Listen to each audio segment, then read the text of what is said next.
But the German advance had created a huge bulge in the Allied lines. The attack would become known as the Battle of the Bulge.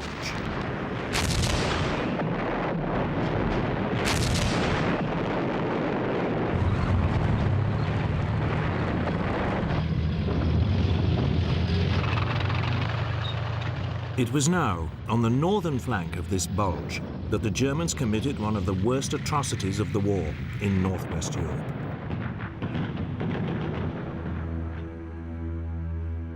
SS Colonel Joachim Peiper captured some 150 members of a US artillery observation battalion near the village of Malmedy.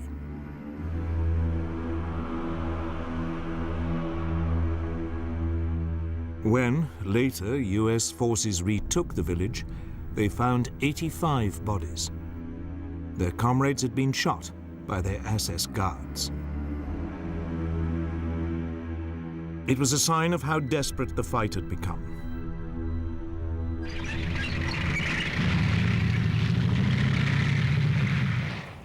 As the German advance near Malmedy continued, US combat engineers blew up bridges to slow it down.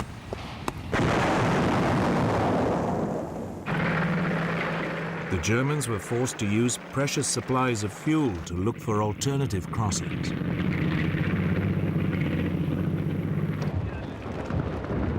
Meanwhile, on the southern flank of the bulge, US troops blocked road junctions to slow the German tanks.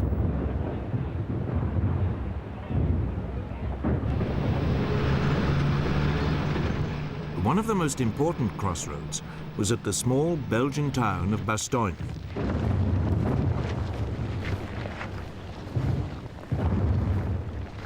Here the Allies sent in reinforcements.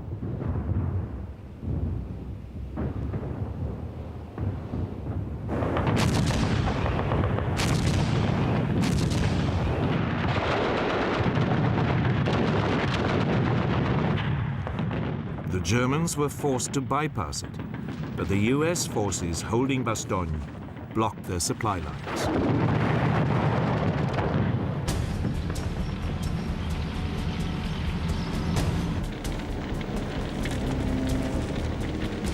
2 days later, however, the Germans were approaching the town of Dinant, some 30 miles further west.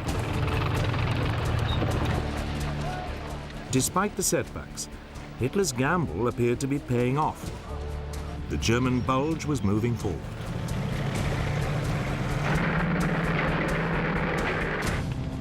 But their supply lines were now dangerously overextended, and they were running desperately low on fuel. The advance slowed.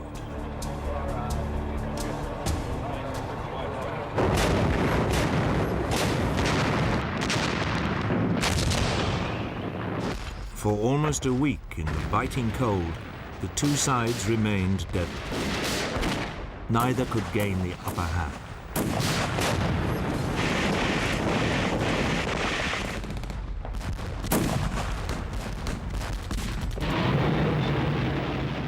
Then, on New Year's Day, 1945, the Luftwaffe launched a do-or-die assault on Allied bases.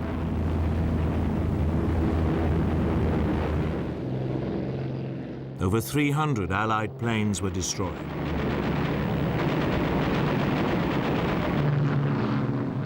But the Luftwaffe lost several hundred too, far more than it could replace.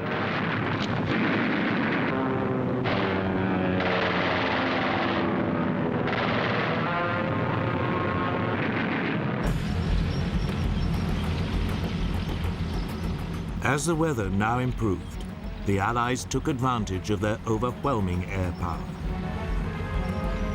US troops, temporarily under Montgomery's command, pushed in from the north. US General George Patton's forces squeezed from the south. Allied air power pummeled the German lines.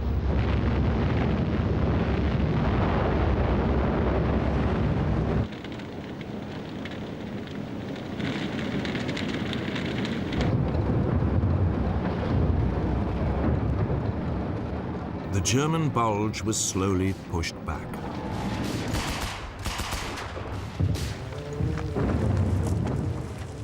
By early February 1945, Hitler's gamble had failed. The Germans had retreated to their original positions.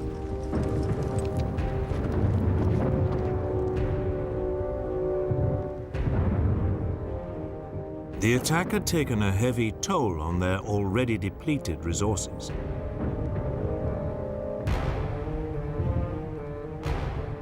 Over 120,000 men were killed, wounded, or taken prisoner.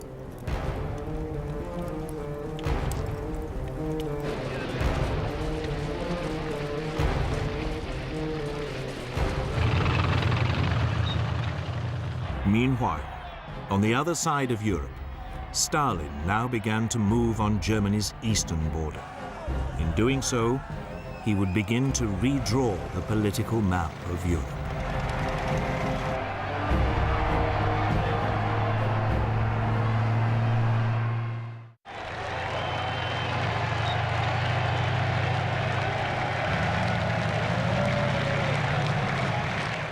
During the summer and autumn of 1944, as the Allies overran France and Belgium, in the east, the core of Stalin's Red Army was camped outside the Polish capital of Warsaw.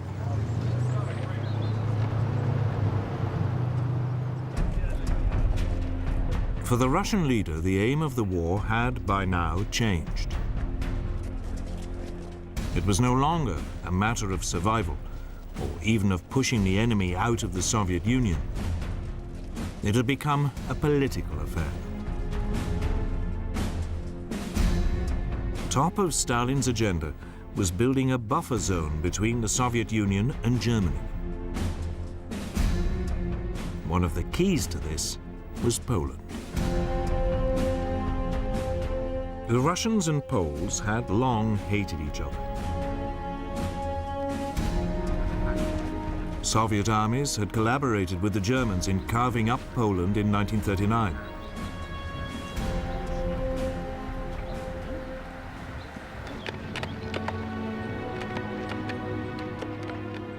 Then, in April 1943, German soldiers found the bodies of more than 4,000 Polish army officers in the Katyn woods near Smolensk in the Soviet Union.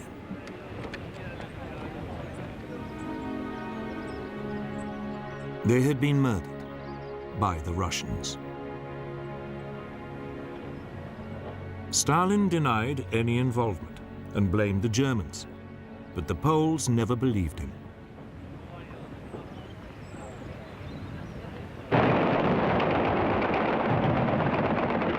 Then, in the summer of 1944, the Polish Home Army in Warsaw rose up against its German occupiers. It was now that hostility between the two countries came to a head.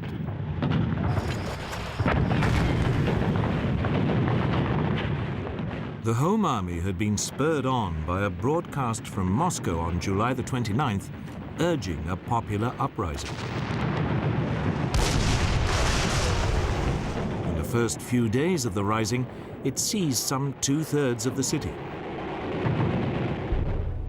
It had about 40,000 men and women, armed mainly with captured German weapons.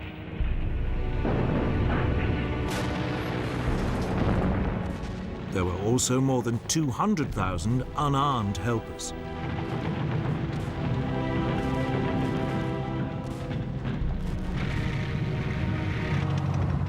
But they lacked any weapons capable of repelling the German heavy armor.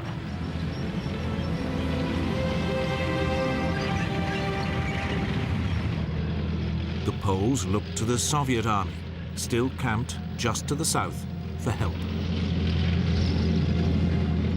But Stalin ordered it to do nothing and dismissed the Home Army's leadership as power-seeking criminals.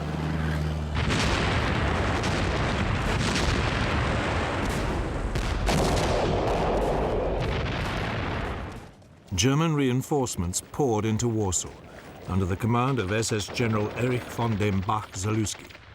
He was an expert in crushing and slaughtering partisan groups.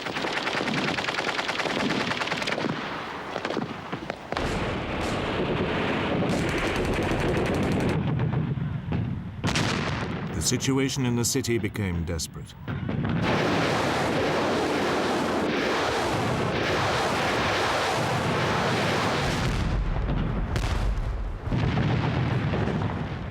Savage house-to-house fighting raged for 2 months.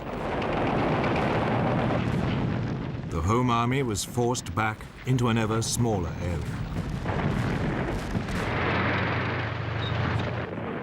The German advance was accompanied by rape and murder. Wounded prisoners were burned alive.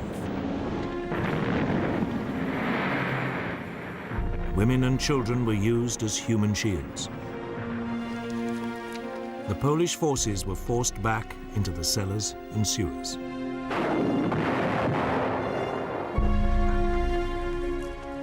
But still, the Red Army sat back. Stalin's reasoning was simple. He saw the Polish Home Army as pro-Western and anti-communist.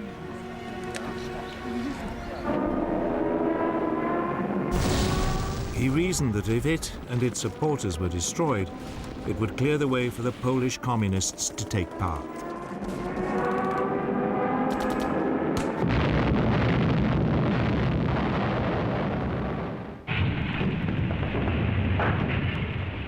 By October the 2nd, the Germans had done just what Stalin had hoped. The Home Army and its sympathizers were crushed. Over 15,000 army members and 200,000 civilians died.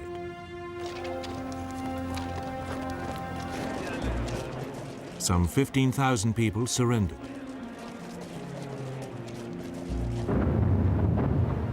Hitler now set about the complete destruction of the city.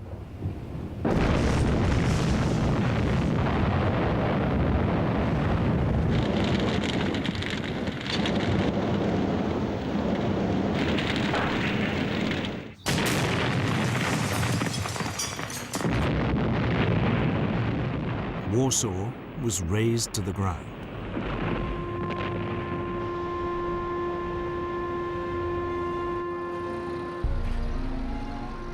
The remnants of the Home Army went underground.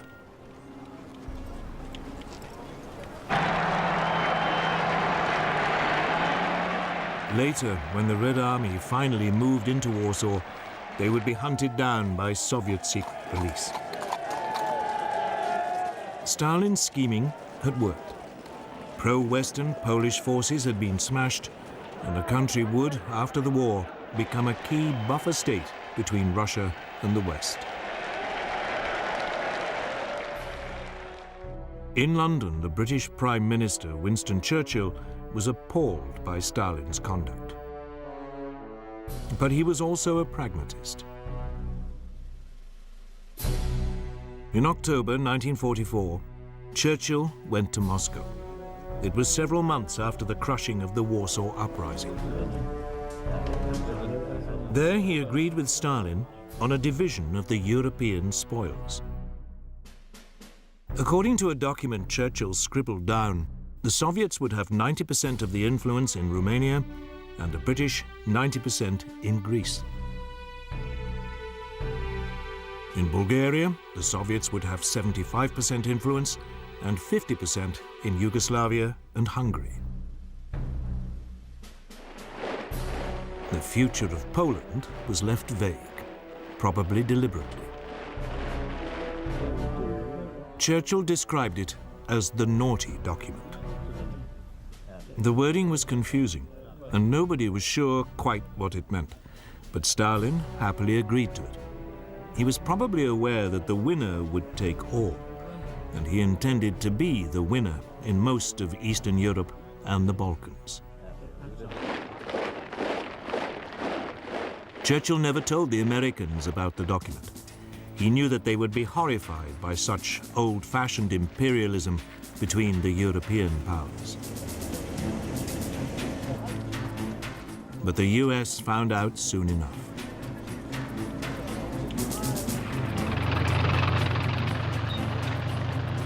In late 1944, the Germans pulled out of Greece.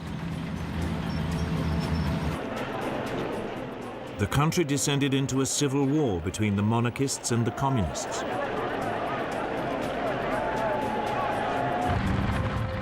Churchill wanted his 90% influence and sent in British troops to support the pro-Western monarchists. Stalin, mindful of the naughty document, did not object.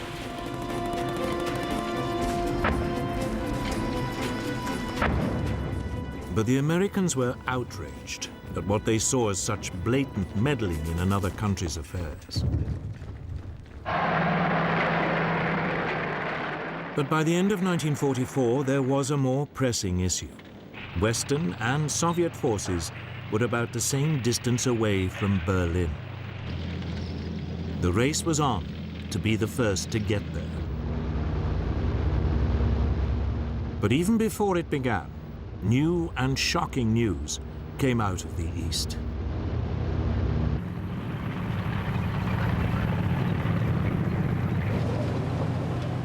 On July the 23rd, 1944, as Soviet forces advanced through eastern Poland, they overran a small village called Majdanek. Nearby, they found a prison compound. They quickly realized it was no ordinary camp.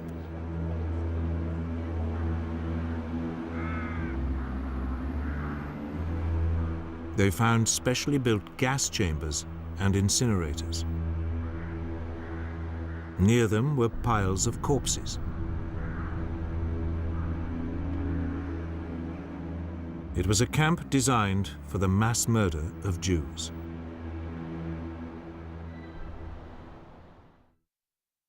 Kann ich nur zur Antwort geben für eine Regierung.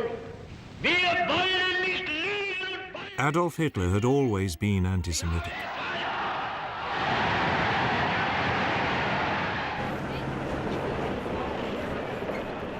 When in the 1930s he had come to power, many German Jews had been forced to flee.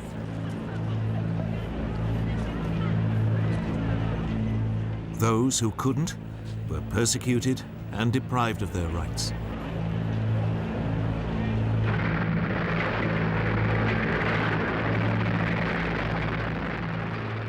Then, in the summer of 1939, the Germans invaded Poland.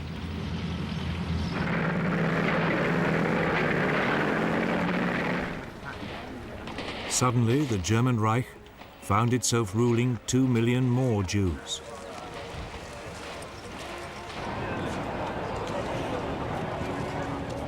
So the Nazis sent in special SS squads, the Einsatzgruppen, whose job was to round them up.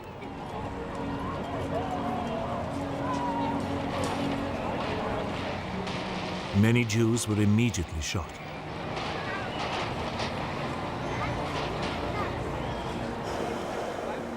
The remainder were herded into walled ghettos in the major cities, while the Germans worked out how to solve what they called the Jewish problem.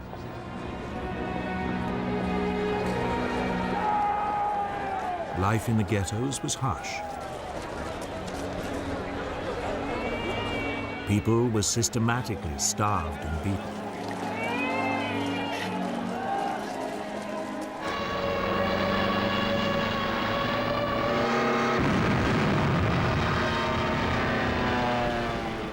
Two years later, the German army entered the Soviet Union.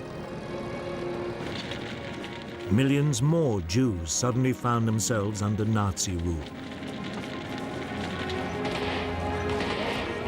Here, the Einsatzgruppen were helped by the local population, which was often anti-Semitic and only too willing to carry out pogroms of its own.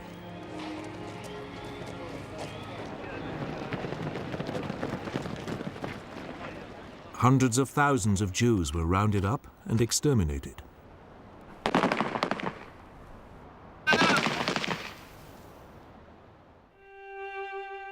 The most notorious pogrom occurred at Babi Yar in Kiev. 33,000 Jews were shot in cold blood.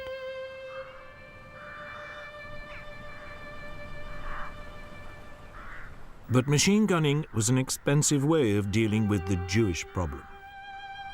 Nor was it popular with many German soldiers. So, at a conference in January 1942, the SS leadership cast round for more efficient solutions.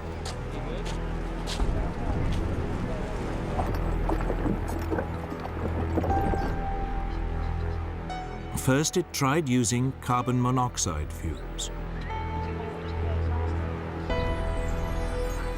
But that didn't kill enough people quickly enough. The conference eventually agreed to set up a series of camps where Europe's Jewish population would be systematically exterminated. There would be 6 of these death camps, all in Poland. They were at Majdanek, Sobibor, Treblinka, Chelmno, Belzec, and Birkenau. As the camps were being built, the Jewish ghettos were liquidated. One notorious example was in Warsaw. Here, as the Germans moved into the ghetto to clear it out, the inhabitants fought back.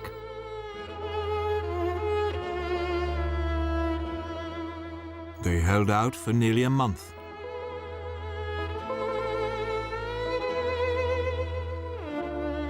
"7,000 died in the fighting before they were overwhelmed.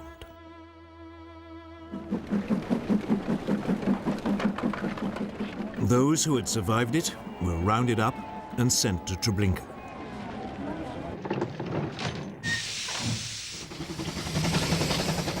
Here they entered what was rapidly becoming a highly organized system of slave labor and extermination.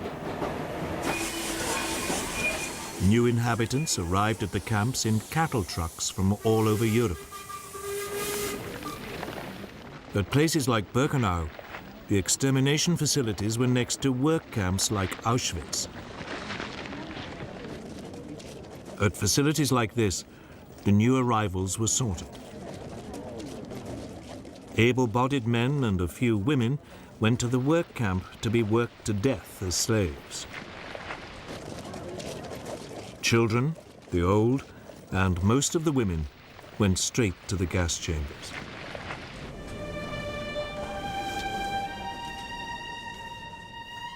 They were stripped and their heads shaved.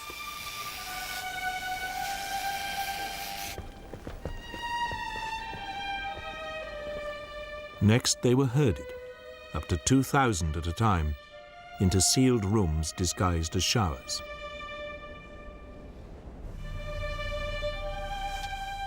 SS officers then poured Zyklon B crystals through a trap in the roof to form a deadly gas.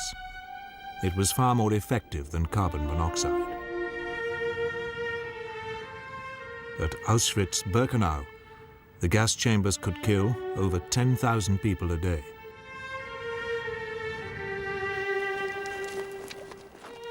Small groups of prisoners known as Sonderkommandos were used to clear the bodies out of the chambers.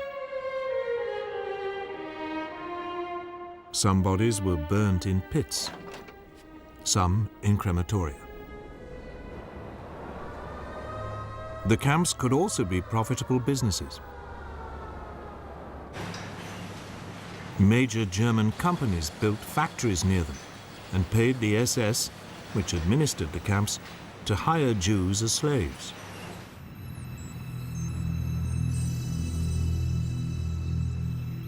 The belongings and hair of those gassed were sold off, their gold teeth melted down and hoarded.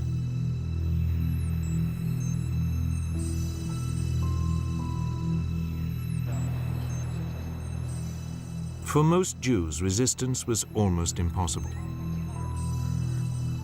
At Treblinka, Sobibor, and Birkenau, however, the Sonderkommandos mounted brief and doomed rebellions.